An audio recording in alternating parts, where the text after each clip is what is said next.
Cette histoire se passe en Colombie. Je travaille dans un hôtel qui se situe en pleine forêt amazonienne. C'est un de ces hôtels où on habite dans des bungalows ou des cabanes, en harmonie avec la nature. Même si les clients ont quand même des aires de loisirs bien matérielles.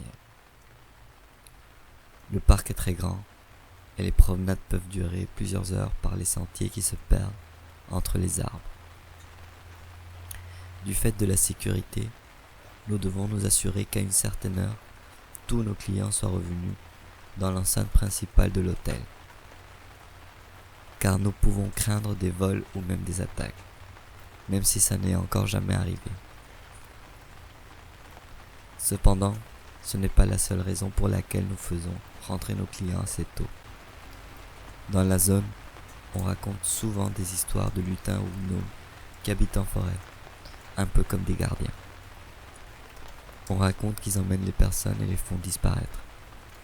Évidemment, nous ne divulguons jamais cette raison aux touristes, du moins de façon officielle.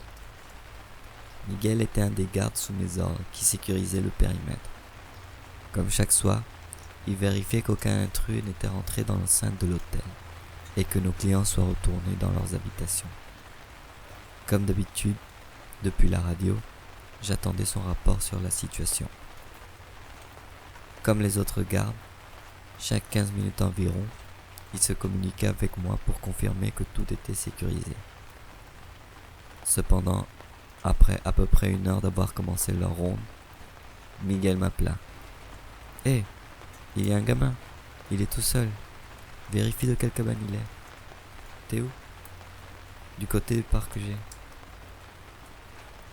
Je commençais donc à vérifier les clients qui étaient arrivés avec des enfants. Je les appelais pour leur demander s'il n'y avait aucun problème. À ma surprise, personne n'avait rapporté aucune disparition. J'appelais donc Miguel. Aucune réponse. J'essayais encore. Toujours rien. J'essayais encore pendant 10 minutes. C'était quelque chose qui n'arrivait jamais.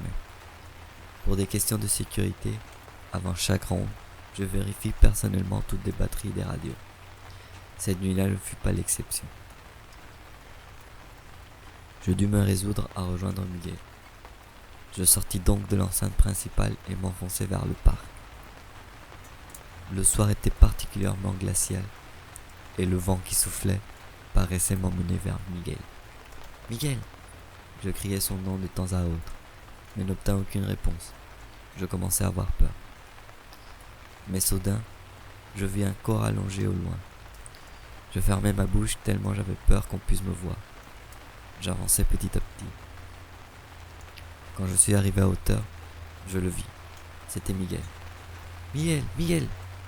Je le pris dans mes bras. Je pus constater dans mon grand soulagement qu'il était juste inconscient. « Ça va aller !» J'essayai de lui parler. Puis je pris ma radio. « Vite, j'ai besoin d'aide. Je suis au parc G. Venez à plusieurs, Miguel est blessé. »« Ça va aller !» répétai-je. Soudain, j'arrêtai de parler. Je venais d'entendre un sanglot.